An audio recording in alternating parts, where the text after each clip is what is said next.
Hello दोस्तों, तो कैसे हो आप लोग। आई होप कि आप सब अच्छे होंगे और अपनी प्रिपरेशन को अच्छी करने की कोशिश कर रहे होंगे। तो आज का हमारा जो सेशन होने वाला है, आज के हम इस सेशन में देखेंगे भारतीय संविधान के भाग के बारे में चर्चा करेंगे। हम अपना सेशन बहुत बड़ा नहीं करेंगे, छोटा सेशन देंगे, उसी में सब कुछ करेंगे।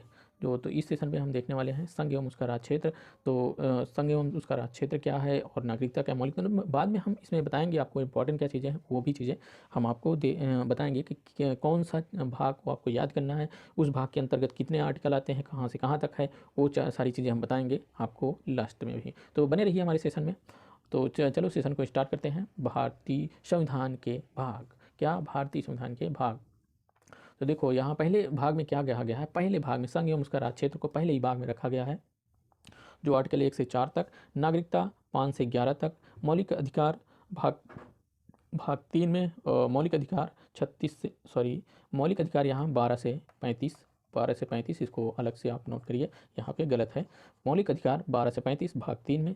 भाग 4 में जो नीति निर्देशक तत्व 36 से 51, और भाग 4 के का में ये क्या कहा गया है, मूल कर्तव्य। ये भाग 4 ही में है, तो मूल कर्तव्य को रखा गया है कहाँ, 51 के का में। उसके बाद हम और देखेंगे भाग 5 को देखेंगे। इसमें संघ को रखा गया है, जो इसमें आर्टिकल कितने, आर्टिकल 52 से 51 के बीच, और राज को रखा गया है 152 से 237 तक रखा गया है। और पहली अनुसूची के भाग खा के राज जो 238 में रखा गया है। 8वें भाग में संघ राज क्षेत्र जो रखा गया है 239 से 242 तक रखा गया है। और 9वें भाग में सहकारी समिति 243 रखा गया, 243 आर्टिकल में रखा गया है। और जो भाग 10 के अनुसूचित और जनजाति क्षेत्र के अंतर्गत कौन कौन से कितने आर्टिकल रखे गए हैं, 244 से लेकर के 244 का आर्टिकल रखा गया है भाग किस में, 10 में। भाग 11 में क्या क्या रखा गया है, 245 से लेकर के कितने आर्टिकल, 245 से लेकर के 263 आर्टिकल रखे गए हैं। संघ और राज्य क्षेत्र के बीच संबंध है इसमें। और भाग 4 में वित्त संपत्ति संविदाओं और बाद ये क्या है, इसमें रखे गए हैं 264 से 300 का तक रखा गया है। और भारत के राज्य क्षेत्र और व्यापारिक वाणिज्यिक समागम में 301 से 337 के अंतर्गत रखा गया है। ये चीज़ें रखी गई हैं। भाग 14 में संघ एवं राज्य के अधीन जो सेवाएं हैं, और इसमें क्या है 308 से लेकर के 323 तक आर्टिकल रखा गया है। और 323 से 323 का जो 14 अधिकरण में रखा गया है। 15 की बात करें तो 15 की बात करें तो जो निर्वाचन है 323 से 329 की बात 323 से 324 से 329 आर्टिकल रखे गए हैं। और कुल वर्गों के संबंध में अगर विषय की बात करें 330 से 329। राजभाषा, यहाँ पे राजभाषा रहेगा, तो राजभाषा 343 से 351, आपात उपबंध 353 से 360, और प्रकीर्णन 361 से 367, संविधान संशोधन 368 में। और 21वें भाग में अस्थायी जो संक्रमणकालीन विशेष उपबंध होते हैं, संक्रमणकालीन विशेष उपबंध जो 21 में आर्टिकल 369 से लेकर के 392, और संक्षिप्त नाम प्रारंभ हिंदी प्राधिकृत पाठ और निरसन ये 393 से 395। देखो इसमें हम कुछ चीज़ें देखेंगे, जो इंपॉर्टेंट चीज़ें हैं उनको देखें।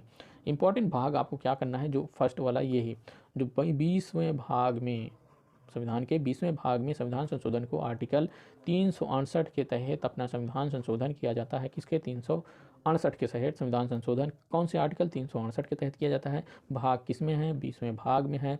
आपात उपबंध, इसमें देखो ये आर्टिकल आपको याद करना है, यहाँ से यहाँ तक, यहाँ 352, 356 और 360 ना, ये सब जो बाहरी आक्रमण हो गया हो, या युद्ध चल रहा हो, या सशस्त्र आंतरिक विद्रोह हो गया हो, तब यहाँ पे क्या हो गया जाता है, 352 के तहत राष्ट्रपति शासन लगता है इसको। और 356 यहाँ पे राष्ट्रपति जो शासन लगता है 356 के तहत इसको। और 360 जो